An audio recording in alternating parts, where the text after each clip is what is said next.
In April 1509, England stood at the edge of renewal.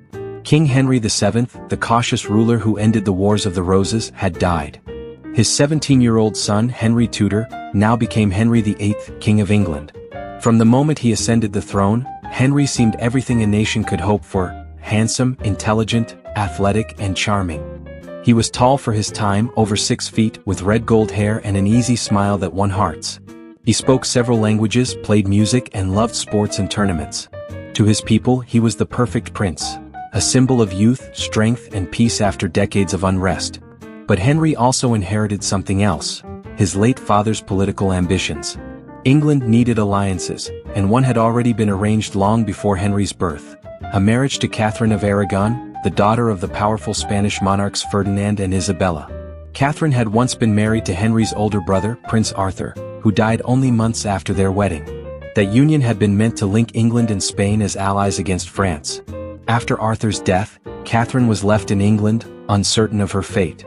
For years she lived in near isolation, poor, political, and forgotten, while diplomats argued whether she should be returned to Spain or married to the young Henry. When Henry became king, everything changed. He was young and full of life, and Catherine, at 23, was graceful, wise, and deeply religious. She had endured hardship with quiet dignity. Henry admired her strength and intelligence, and she saw in him not just a husband, but the future of England. Their marriage was not only a matter of state, but also, at least at first, a bond of mutual affection. On June 11, 1509, Henry and Catherine were married in the Church of the Observant Friars at Greenwich Palace. It was a splendid ceremony attended by nobles, bishops, and foreign envoys. The chapel glowed with candlelight and gold cloth. Henry wore white satin embroidered with gold thread. Catherine's gown shimmered with pearls and jewels from Spain. When they exchanged vows, England celebrated not only the marriage of two people, but the union of two great kingdoms. The wedding was followed by days of celebration: music, feasts, and dancing. To the people, it felt like a new golden age had begun. 2 weeks later, the young couple rode together through London for their coronation. The city was decorated from end to end. Streets were covered with flowers, banners hung from windows, and bells rang from every church tower. Henry rode in armor, gleaming in the summer sun, while Catherine sat beside him in a carriage of gold, smiling to the cheering crowds. The people adored them.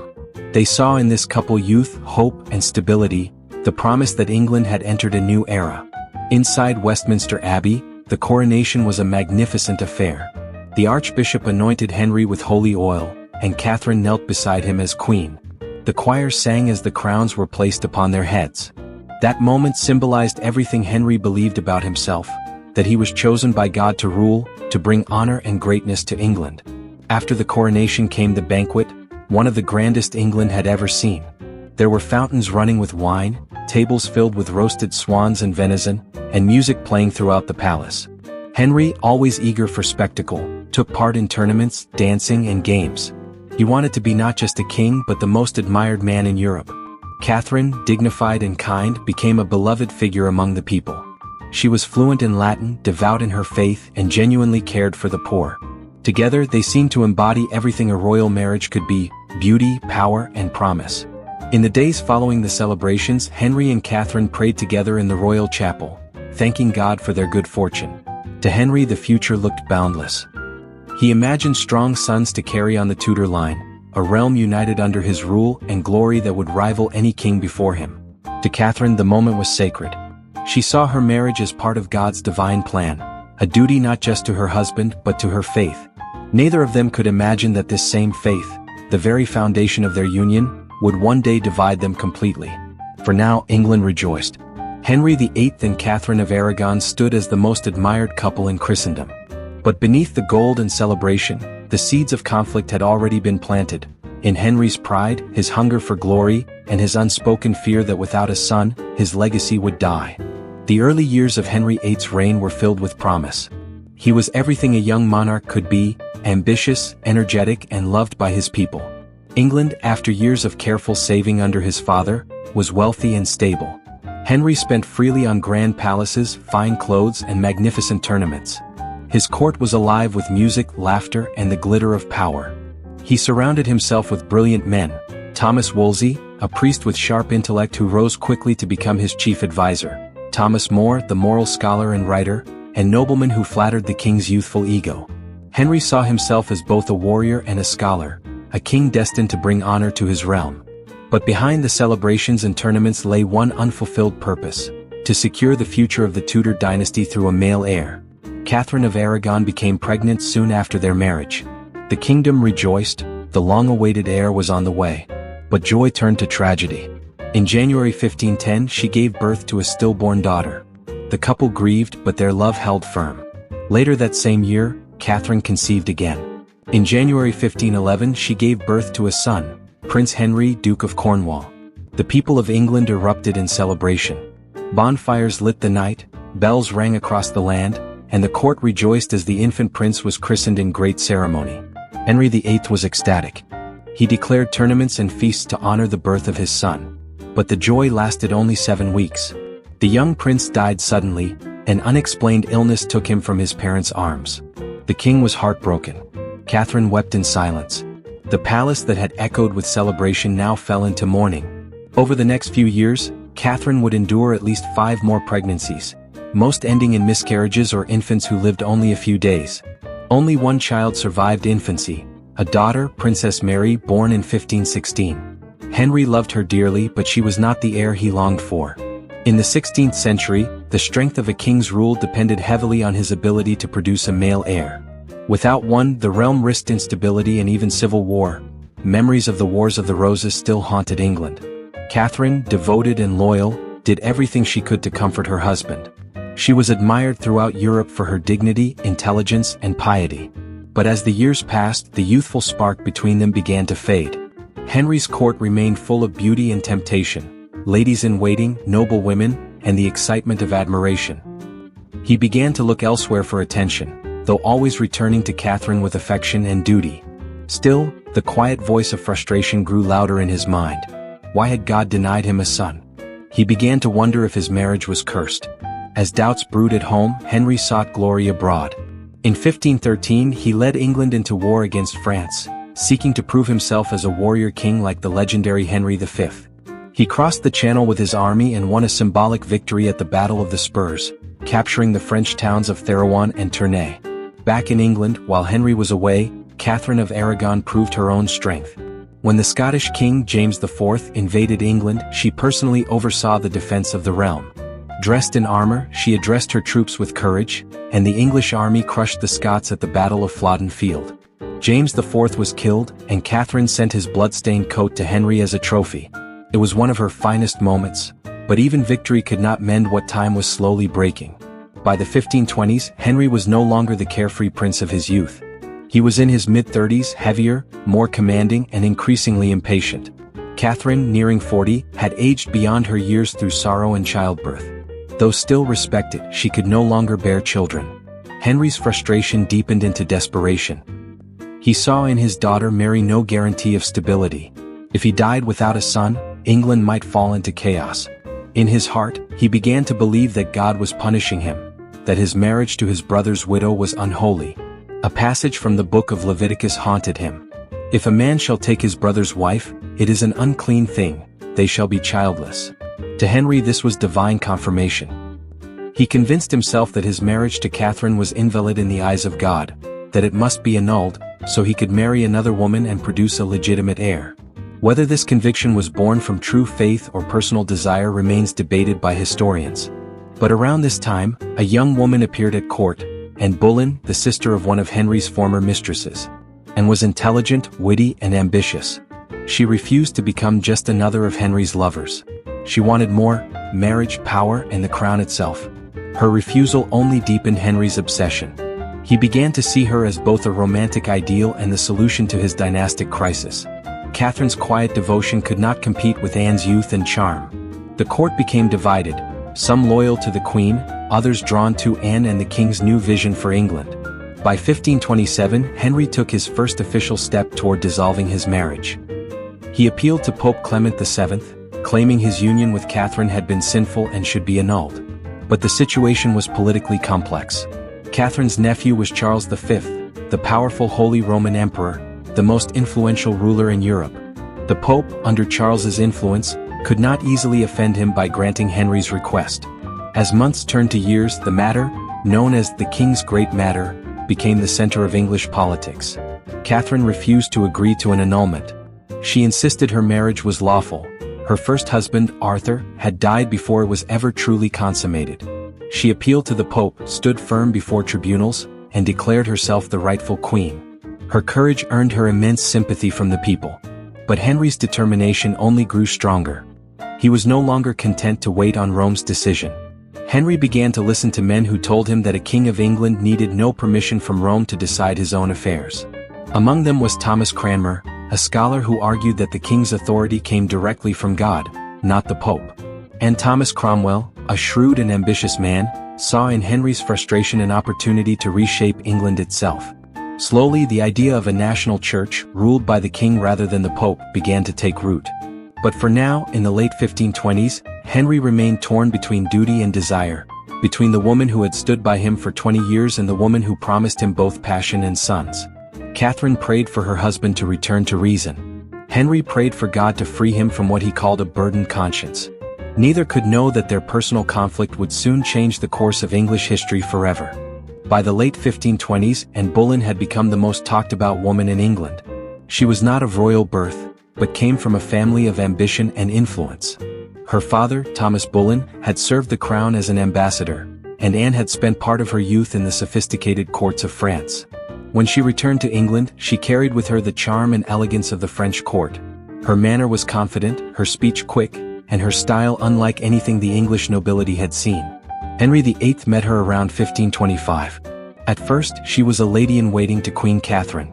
But soon Henry's attention shifted toward her, and was clever enough to resist his advances. She knew the fate of women who had been the king's lovers, admired for a time, then cast aside. Instead, she told him she would only give herself as his wife, not his mistress. That refusal made her irresistible to Henry. What began as courtly flirtation turned into obsession. Henry flooded her with letters, nearly 20 of which survive today, filled with longing, promises, and desperation. In one he wrote, "I have been for more than a year struck with the dart of love, and am not yet sure whether I shall fail or find a place in your heart." Henry saw Anne not only as the woman he desired, but as the key to his dynasty's survival. He convinced himself that God had closed Catherine's womb because their marriage was sinful, and that Anne was sent to him as redemption. Catherine of Aragon, however, refused to yield. She had been queen for over 20 years, crowned, anointed, and beloved by the English people. Her faith and her pride would not allow her to admit that her marriage was invalid. When Henry ordered a special tribunal in 1529 to decide the matter, Catherine stood before the court and made her famous plea. Kneeling before Henry, she said, "Sir, I have been to you a true and humble wife. I take God to be my judge, I was your true wife, whether before or after your marriage." She refused to be silent even when ordered to. When Henry tried to dismiss her, she turned to him and said, "My lord, I beg you do me justice and right. I am a poor woman and a stranger, born out of your dominion. I appeal to Rome." Her courage moved the spectators to tears. But Henry's heart was already hardened, and his patience with the Pope had run out. 4 years, Henry's trusted advisor Cardinal Thomas Wolsey had promised to secure the papal annulment. Wolsey was one of the most powerful men in Europe, a churchman who rose from humble origins to become Lord Chancellor of England. But even he could not persuade Pope Clement VII to act against Catherine's powerful nephew, Emperor Charles V. In 1529, when Wolsey's negotiations failed, Henry turned against him. He was stripped of his titles, his property confiscated, and he was accused of treason. Before he could be executed, Wolsey died on his way to London. His final words reportedly were, "If I had served my God as diligently as I served my king, he would not have given me over in my gray hairs." Wolsey's fall opened the way for new advisors, men who would help Henry do what no English king had dared before, break with the Church of Rome. Into Wolsey's place stepped two figures who would define Henry's new direction, Thomas Cranmer and Thomas Cromwell. Cranmer was a scholar and theologian, quiet but radical in thought. He argued that the authority of a king was sacred, and that church law in England should answer to the monarch, not the Pope. Cromwell, a lawyer and political strategist, was bold and ruthless. He saw in Henry's struggle not just a personal crisis but a national transformation. Together, they guided Henry toward an unthinkable decision. England would no longer be ruled by the Pope. The king himself would become the supreme head of the church in his realm. In 1532, Anne was granted the title of Marchioness of Pembroke, a rare honor for a woman not yet queen. That same year, Henry took her with him to Calais to meet the French king, signaling to Europe that she was no mere mistress, but his future wife. By late 1532 and was pregnant. Henry could no longer wait for papal permission. In secret, he married Anne in January 1533, and soon afterward, Thomas Cranmer was made Archbishop of Canterbury. Cranmer declared Henry's marriage to Catherine null and void, and the union with Anne valid. In June 1533, Anne was crowned Queen of England at Westminster Abbey. The coronation was grand but tense. Many of the people still loved Catherine and saw Anne as the cause of England's division. Anne, however, carried herself with confidence. She believed she was delivering England's new hope, a son who would secure the Tudor line. In September 1533 Anne gave birth. The kingdom waited in anticipation. Bells were ready to ring, cannons to fire, feasts to be declared, all for the arrival of the male heir Henry had dreamed of for 2 decades. But the child was a girl. The baby was named Elizabeth, after Henry's mother, Elizabeth of York. The king tried to hide his disappointment, telling the court that sons would soon follow. But the tension between him and Anne began to grow. Anne was clever and outspoken, qualities that once attracted Henry but now began to irritate him. She was not Catherine, patient and gentle, and challenged him, argued with him, and refused to be silent. Still, for the time being, she remained his queen, and Henry's will now had the full force of law behind it. In 1534 the English Parliament passed the Act of Supremacy, a document that forever changed the course of history. It declared that Henry VIII was the supreme head of the Church of England, and that the Pope had no authority within his realm. Every subject was required to take an oath recognizing this.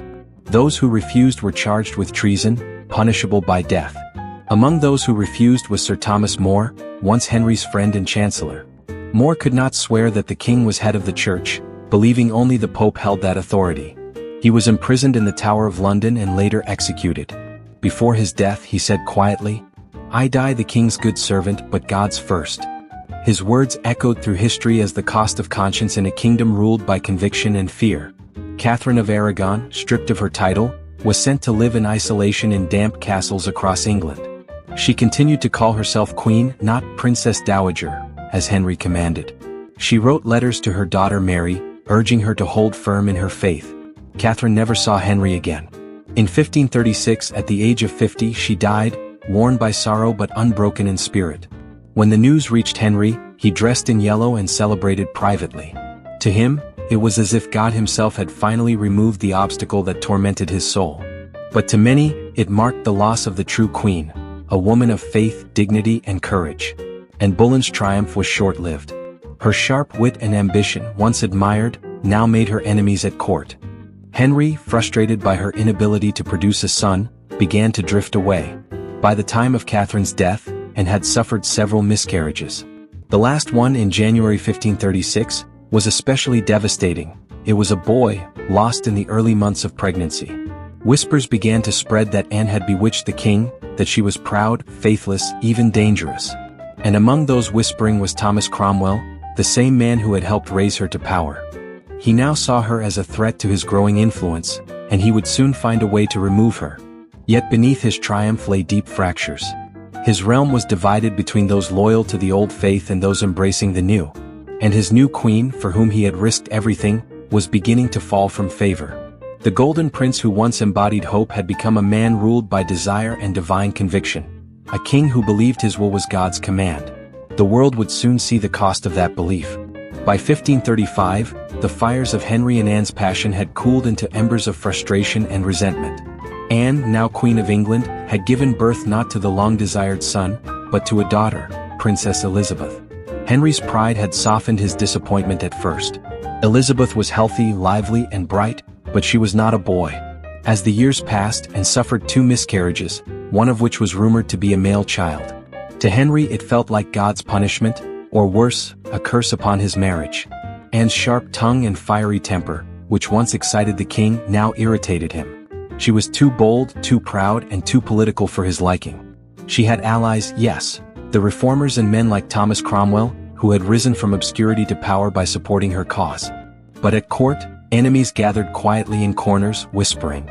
Henry meanwhile began to drift, both emotionally and spiritually.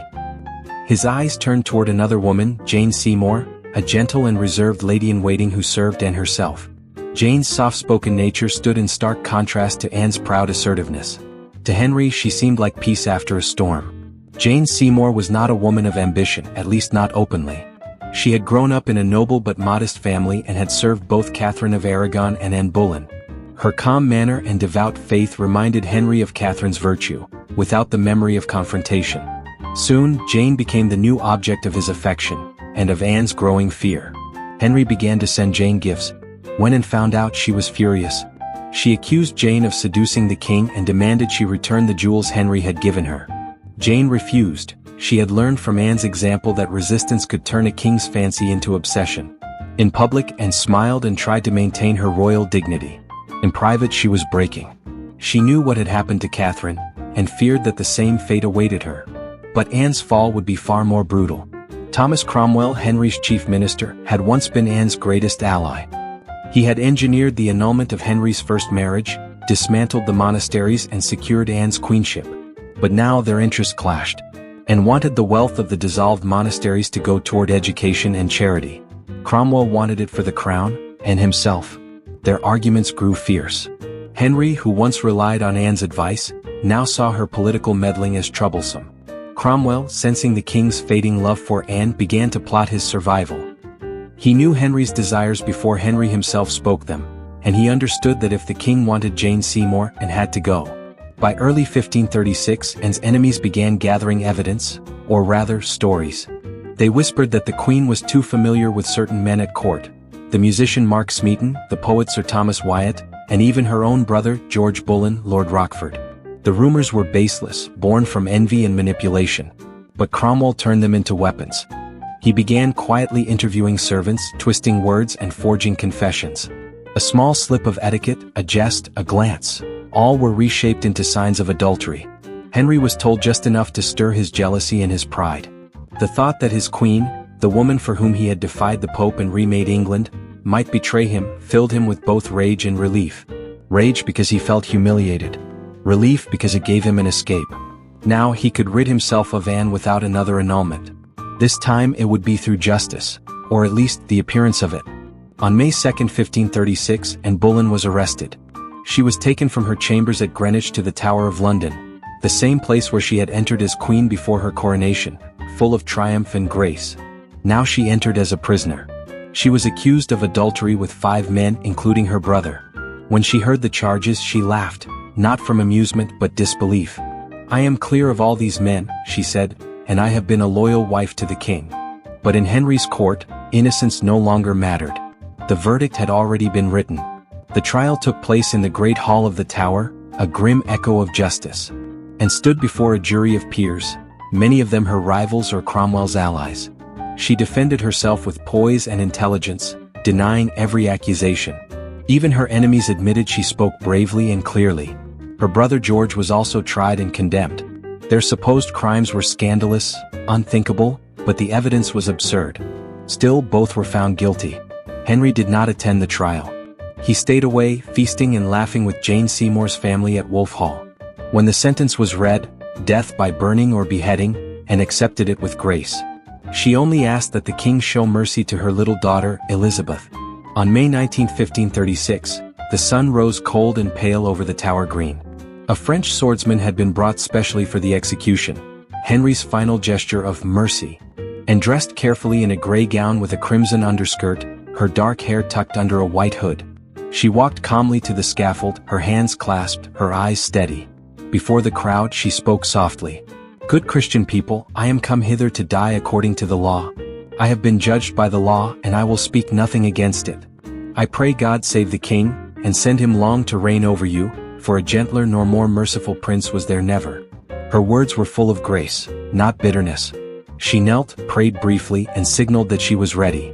With one swift stroke of the sword, the life of Anne Boleyn, the queen who changed England, ended. The same day Anne was executed, Henry wore white and celebrated his freedom. Within 11 days he was engaged to Jane Seymour. Anne's death shocked Europe. Even those who had once opposed her were horrified by the speed and cruelty of her fall. But in England life went on. The court erased her name, her emblems, her memory, as if she had never been queen. Only her daughter, the infant Elizabeth, remained, a quiet echo of her mother's ambition and intelligence. No one could have imagined that this child, once declared illegitimate, would one day rule England as its greatest monarch. Henry VIII had now executed one wife and cast aside another. His conscience was dulled by power and his heart had hardened. The break from Rome was complete and irreversible. The king had remade England's faith in its politics, but at a cost: suspicion, blood, and an endless hunger for control. The court of Henry VIII was no longer a place of romance or renewal. It had become a theater of survival, where loyalty could turn to death in a heartbeat. Anne Boleyn's fall was not just the story of a woman, it was the story of a nation transformed by one man's desire. And as the bells of London tolled that day, England entered a darker, more uncertain age. It was late May 1536. The smell of spring still lingered in the air when the bells of the Tower fell silent after Anne Boleyn's execution. Across London, people whispered, not in sorrow but in uneasy acceptance. The court had learned its lesson. Silence was safer than sympathy. And while Anne's body was barely cold, Henry VIII had already turned toward his next chapter. At Wolf Hall, the country estate of the Seymour family, Jane Seymour waited, pale, modest, and cautious. She had served two queens and seen both fall from grace. Now she stood on the threshold of becoming the third. On May 30, 1536, only 11 days after Anne's death, Henry and Jane were married in a quiet ceremony at Whitehall Palace. To the world, the marriage symbolized stability after scandal. To Henry it was redemption, a chance to begin again. Jane Seymour was unlike any woman Henry had known. She was not brilliant like Anne, nor political like Catherine of Aragon. She was quiet, obedient, and deeply pious. Her beauty was soft rather than dazzling, fair hair, pale complexion, calm eyes. She spoke little, but when she did, her words carried sincerity and grace. At court, her demeanor brought a new atmosphere. Gone were the sharp debates and rivalries of Anne's reign. Jane's presence softened the palace, replacing ambition with humility. She treated Henry with gentleness, addressing him not with flattery but with steady respect. To the servants she was kind. To the poor generous. Even Henry's courtiers noticed the change. The king, who once thundered with anger and suspicion, now appeared calmer, older perhaps but momentarily content. Jane Seymour had become his peace. One of Jane's first acts as queen was a gesture of compassion that astonished the court. She requested that Princess Mary, Henry's estranged daughter by Catherine of Aragon, be restored to favor. 4 years, Mary had lived in disgrace, declared illegitimate and cut off from her father. Jane saw her not as a threat, but as a daughter who needed reconciliation. She pleaded with Henry repeatedly until he agreed to allow Mary back to court, on the condition that she accept his supremacy over the church and acknowledge his marriage to Anne as invalid. Mary complied reluctantly, and though her relationship with Henry remained cautious, Jane's efforts brought a fragile peace to the royal family. In restoring Mary, Jane restored something else too: Henry's memory of Catherine, the woman he once admired deeply. In Jane, Henry found echoes of Catherine's virtue, but none of her defiance. That, to him, was perfection. Yet for all her kindness and humility, Jane knew her role was not merely to comfort the king. Her greatest duty, and greatest risk, was to give Henry what neither Catherine nor Anne could: a male heir. Every eye in the kingdom turned toward her womb. For Henry, the future of the Tudor dynasty depended on this one hope. Jane herself prayed daily. She knew the fate of queens who failed their king. By early 1537, her prayers were answered. She was pregnant. The announcement was met with wild celebration across England. Bells rang in every parish. Henry ordered feasts and tournaments.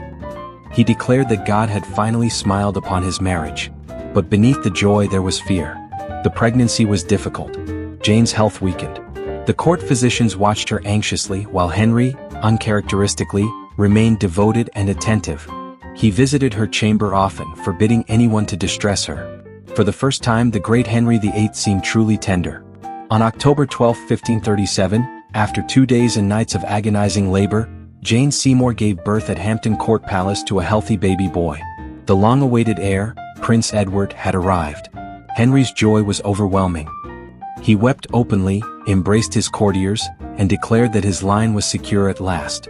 Bonfires blazed throughout England, wine flowed freely in the streets, and every church held a service of thanksgiving. At Hampton Court, Henry knelt beside Jane's bed, kissing her hands and calling her, "My Phoenix," reborn to give England its prince. For 11 years, Henry had waited for this moment, and it had finally come. But happiness for Henry was always shadowed by tragedy. Within days of the birth, Jane's health began to deteriorate. She suffered from fever, likely puerperal infection common in childbirth at the time. The physicians tried everything, but her condition worsened. Henry refused to leave her side. He cancelled all festivities and ordered the palace draped in black.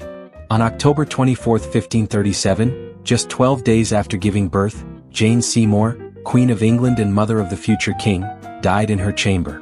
She was 28 years old. Henry was devastated.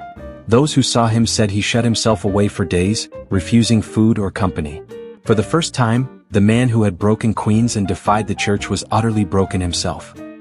He later said Jane was his true wife, the only one who gave him what he desired most, a legitimate son. Jane's funeral was held with solemn grandeur at St. George's Chapel in Windsor Castle. Henry ordered that she be buried with royal honors, and that her heart be interred near the spot where she had given birth to Edward. The procession was long and silent. As her coffin was lowered into the crypt, the bells of Windsor tolled, echoing across the valley. Henry did not attend the funeral, a custom of the time, but his grief was genuine. 4 months afterward he wore black. No court music was played. The king who once thrived on celebration now moved through his palaces like a shadow. He had found the perfect queen and God had taken her away. Jane Seymour's death marked a turning point in Henry's life. He had gained an heir but lost his heart. From that moment on, every marriage that followed seemed to chase her memory, a reflection of the calm he once knew and would never regain. Her son, Edward VI, became the center of Henry's world. He would later be raised under Protestant tutors, shaping the future of the English Reformation. In death, Jane became a symbol, the queen who succeeded where others failed. To the people, she was remembered as the good queen, pure and gentle. Years later, when Henry himself lay dying, he gave one final instruction, that he be buried beside Jane Seymour, the wife he never stopped calling his beloved. And so it was. When his tomb was sealed in 1547, Jane's coffin lay beside his, the only queen to rest with him in eternity. The year was 1538, and the once vibrant court of Henry VIII had turned quiet and cautious. The joy of Prince Edward's birth had faded into the dull ache of mourning. Jane Seymour, the queen who had given Henry his heir, was gone, leaving behind a widowed monarch and an infant prince who would one day inherit a divided kingdom. For a time, Henry swore he would never marry again. He declared Jane to be his true and lawful wife, and he ordered her image to remain in his chambers. But kings do not rule by grief alone. England needed alliances.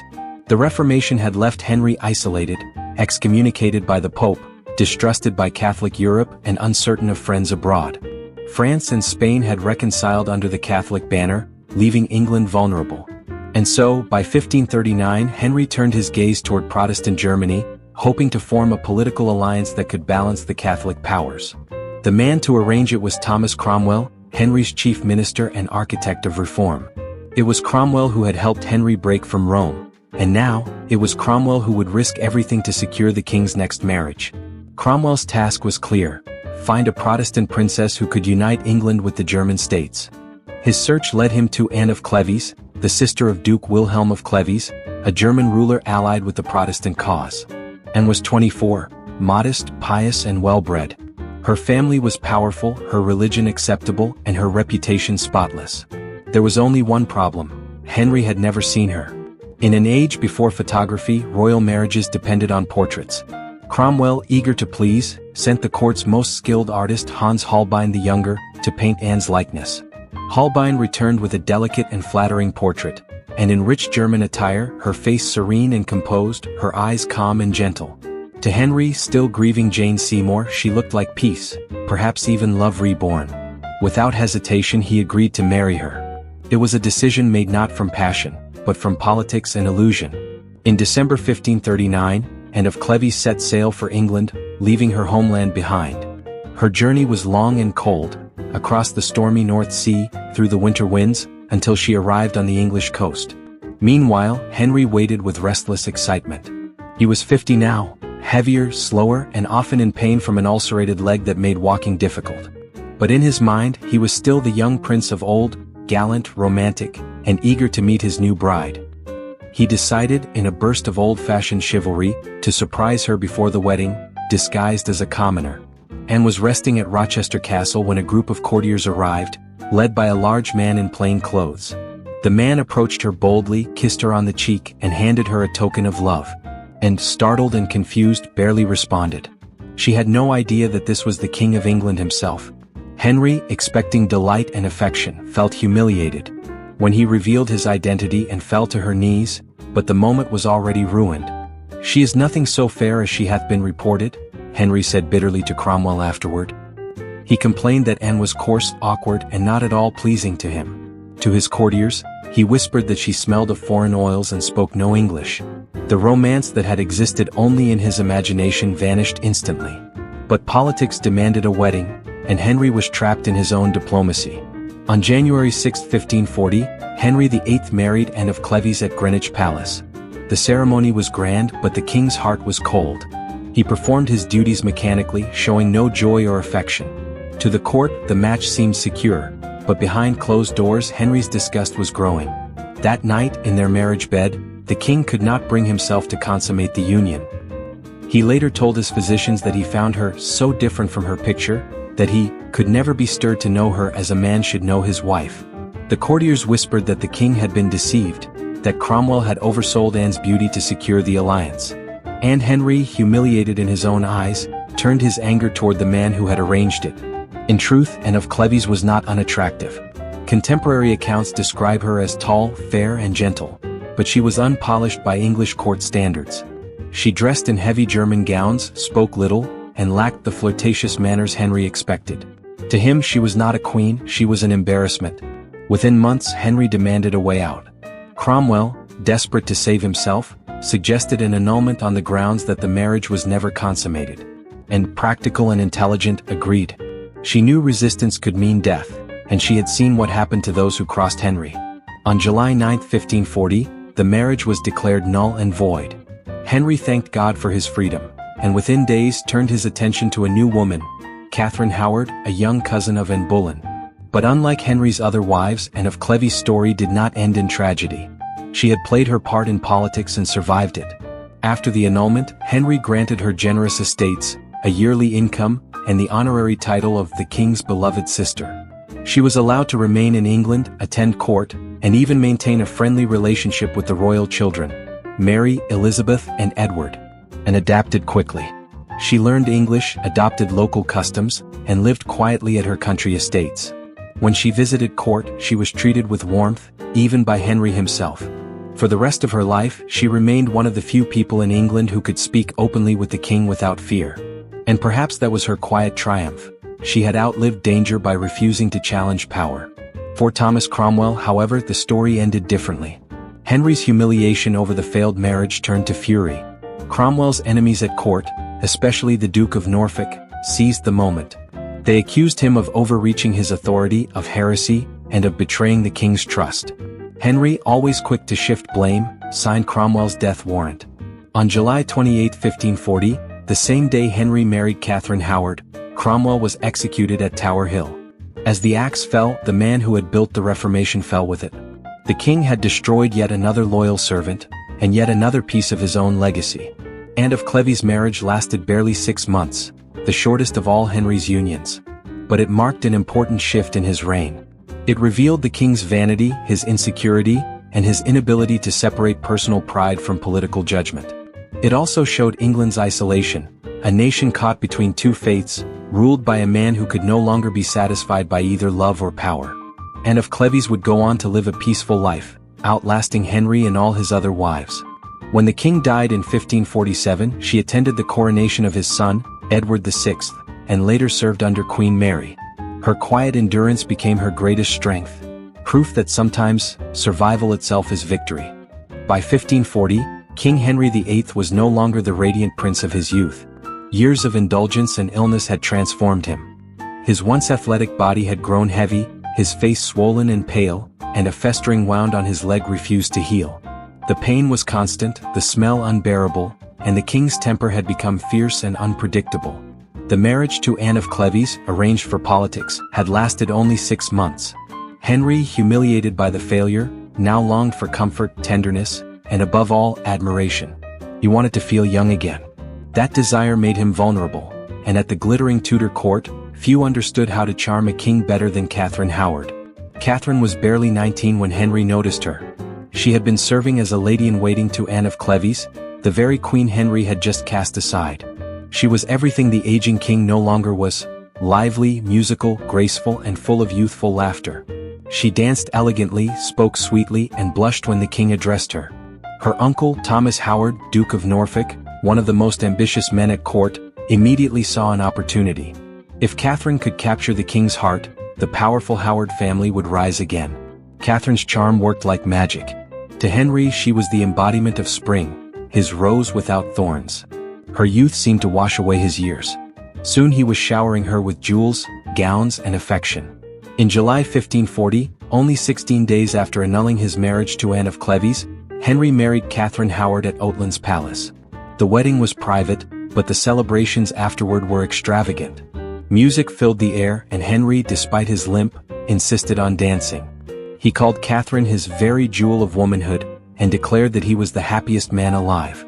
Catherine played her role beautifully, smiling, gentle, dutiful.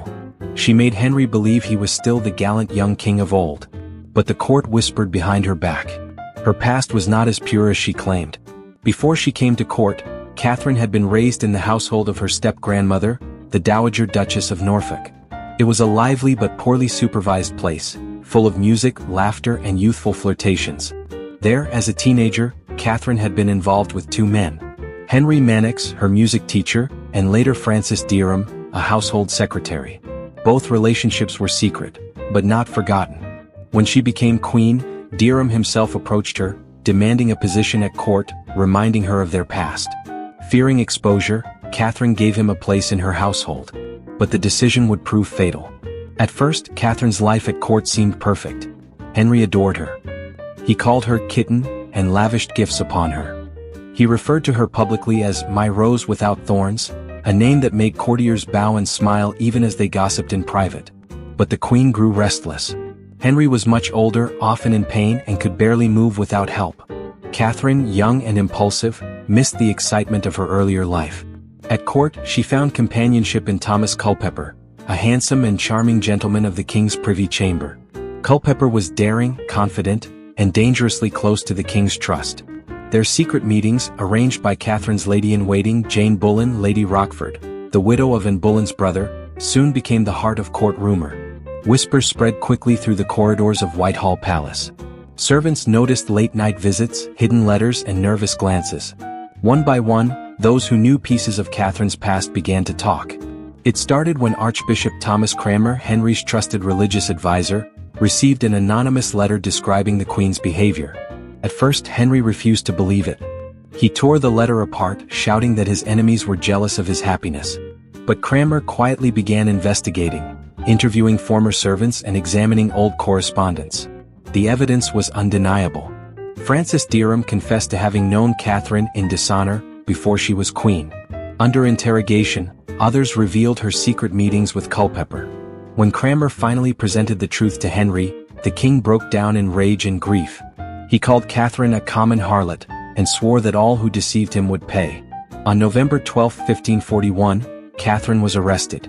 She screamed for mercy, protesting that she loved the king. But there was no mercy left in Henry's heart.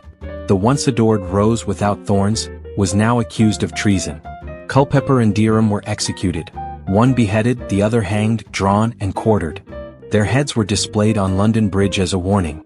Catherine was imprisoned in the Tower of London, the same cold fortress where Anne Boleyn had awaited her death 5 years earlier. On the eve of her execution, Catherine asked to have the block brought to her cell. She practiced kneeling before it, determined to die with dignity.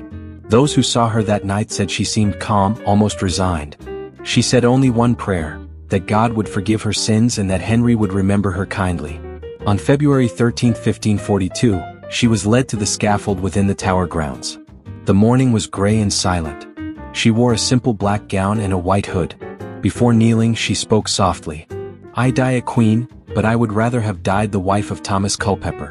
Then she placed her head upon the block. The axe fell in one clean stroke. She was barely 21 years old. When news reached Henry, he shut himself in his chambers for days. He wept, cursed his advisors, and fell into deep melancholy. The courtiers said he looked as if a piece of his soul had died. Catherine's name was ordered erased from all official records. But in truth, Henry never forgot her.